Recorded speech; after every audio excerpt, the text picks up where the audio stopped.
నమస్తే welcome to our channel నేను సిరి జగన్మోహన్ రెడ్డికి ఈ మంత్ 20న బాంబ్ పేల్చనున్నారా వైసీపీ నేతలు అసలు ఏం జరుగుతుంది వైసీపీలో జగన్మోహన్ రెడ్డి గారి పరిస్థితి ఏంటి అసలు సో ఈ అంశాన్ని మనకి వివరించడానికి మనతో పాటు ఉన్నారు ప్రముఖ రాజకీయ విశ్లేషకులు అంకమరావు గారు నమస్కారం సార్ ఇప్పుడు చూస్తుంటే జగన్మోహన్ రెడ్డి గారు అయితే భారీగా ఓడిపోయారు అసలు ప్రజలు మామూలుగా సైలెంట్ ఓటింగ్ చేయలేదు వాళ్ళు మార్పు కావాలని ఎంత గట్టిగా కోరుకున్నారో మనకు అర్థమవుతుంది అంటే గతంలో కన్నా చూస్తే ఈసారి ఎన్ని సీట్లు వచ్చాయి ఏంటనేది మనం చూస్తుంటే తెలిసిపోతుంది అయితే ఇక్కడ ఏంటంటే ఈ గెలిచిన కొంతమంది 11 మంది మాత్రమే గెలిచారు అయితే వీళ్ళు కూడా వైసీపీని వీడి పక్క పార్టీ వైపు వెళ్తున్నట్టు అంటే టీడీపీలోకి వెళ్తున్నట్టు వార్తలు వస్తున్నాయి 20 తారీఖున అయితే జగన్మోహన్ రెడ్డి గారికి భారీ బాంబ్ అంటే ఈ నేతలందరూ భారీ బాంబ్ పేల్చబోతున్నట్టు కూడా మనకు వార్తలు వస్తున్నాయి ఇందులో ఎంతవరకు వాస్తవం ఉంది నిజంగానే మరి టీడీపీలోకి వెళ్తే ఈ నేతల్ని టీడీపీ వాళ్ళు స్వాగతించే అవకాశం ఉందంటారా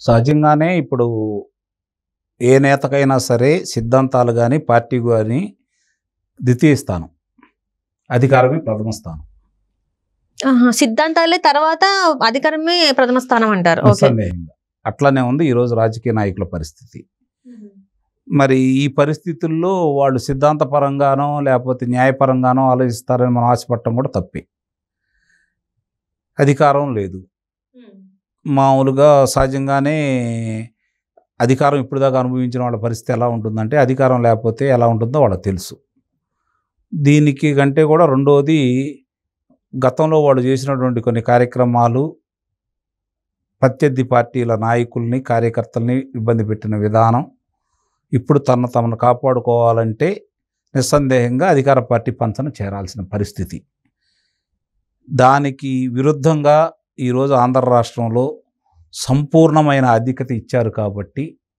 మళ్ళీ అలాంటి ప్రయోగాలు చెయ్యకుండా ఇప్పుడున్న అధికార పార్టీ ఎలాంటి వాళ్ళు వచ్చినా సరే వాళ్ళను స్వాగతించకుండా కట్టడి చేసి పార్టీని సిద్ధాంతాన్ని మళ్ళీ బతికించాలని అయితే నేను భావిస్తున్నాను అంటే ఇక్కడ చూస్తున్నట్టయితే 19 తారీఖున సిబిఐ కోర్టు అంటే అక్కడ హాజరు అవ్వాల్సి ఉంటుంది కాబట్టి హాజరైన తర్వాత అందరూ ఈ పార్టీలోకి జంప్ అవుతారని చెప్పేసి మరి వార్తలు వస్తున్నాయి అంటే వాళ్ళు ఏమైనా భయపడుతున్నారా వాళ్ళు ఏమైనా తప్పులు చేశారా అందుకే మళ్ళీ ఈ పార్టీని వీడి మీరు అన్నట్టు సిద్ధాంతాలు ఏం లేకుండా అధికారమే మాకు ముఖ్యం అనుకొని ఈ పార్టీని చేరబోతున్నారా అసలు ఏంటి అన్నట్టు ఇప్పుడు ప్రతి రాజకీయ నాయకుడి పరిస్థితి ఎలా ఉంది అంటే ఒక శాసనసభ్యుడిగా గెలవాలి అంటే కొన్ని కోట్ల రూపాయలు ఖర్చు పెట్టుకోవాల్సిన పరిస్థితి కనపడతా ఉంది ఆ తర్వాత తన హోదాకి తగ్గ విధంగా ఆయన చుట్టూ ఉన్న వాళ్ళని పెట్టుకొని చేసుకోవాలి అంటే ఖర్చుతో కూడిన వ్యవహారం కనపడుతుంది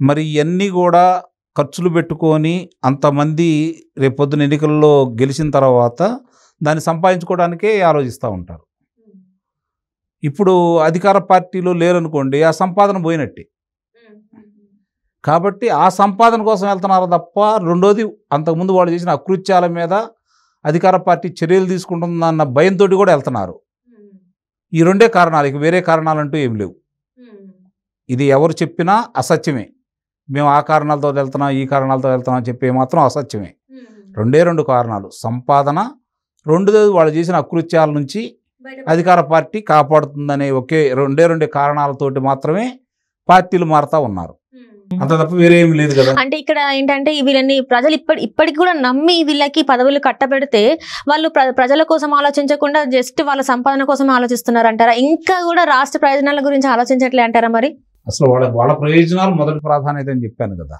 రాష్ట్ర ప్రయోజనాల గురించి వాళ్ళకి ఎందుకు ఇప్పుడు వాళ్ళు ఏమంటున్నారంటే మేము డబ్బులు ఇస్తుంటే ఎందుకు తీసుకున్నారు ఆ రోజు మేము ఓట్లేస్తాను వాళ్ళు అంటలేదు కదా డబ్బులు కావాలని అడుగుతున్నారు కదా కాబట్టి మా డబ్బులు వచ్చిన తర్వాత మేము సంపాదించుకోవాలి కదా అని అడుగుతున్నారు అంటే మళ్ళీ ఇచ్చింది మళ్ళీ రాబట్టుకోవాలి అంతే మళ్ళీ వచ్చే ఎన్నికల్లో మాకు ఓట్లేస్తారా అప్పుడు కూడా ఖర్చు పెట్టాల్సిందే కదా ఇప్పుడు 10 రూపాయలు అయితే రేపు 15 రూపాయలు అవుతుంది కదా ఈ 10 రూపాయలు ఖర్చు పెట్టి ఈ 5 సంవత్సరాల్లో ఇంకొక 5 రూపాయలు ఖర్చు పెట్టి రేపొద్దున 15 రూపాయలు ఖర్చు పెట్టడానికి మేము జమీందారులు ఇదే వాళ్ళు అడుగుతున్న ప్రశ్న అంటే ఇక్కడ ఒక ప్రశ్న సార్ నాకు ఏంటంటే ప్రజలకి ఓటు కోసం డబ్బులు ఇస్తున్నారు కదా, అది ఇచ్చేది అంటే ఇప్పుడు వాళ్ళు 100 రూపాయలు తీసుకొని ప్రజలకు ఇచ్చేది 10 రూపాయలు మాత్రమే అని చెప్పేసి ఒక సార్ చెప్పడం జరిగింది. నిజంగానే మరి వాళ్ళు ఇచ్చేది ఈ 10 రూపాయల కోసం వాళ్ళు ఆశపడుతున్నారు అంటారా ప్రజలు? మరి 10 రూపాయలు తీసుకొని వాళ్ళు కోటేస్తున్నారు అంటారా? మరి ప్రజలు ఒక స్థిర నిత్యానికి వస్తున్నారు ఎక్కడ పెట్టినా కూడా.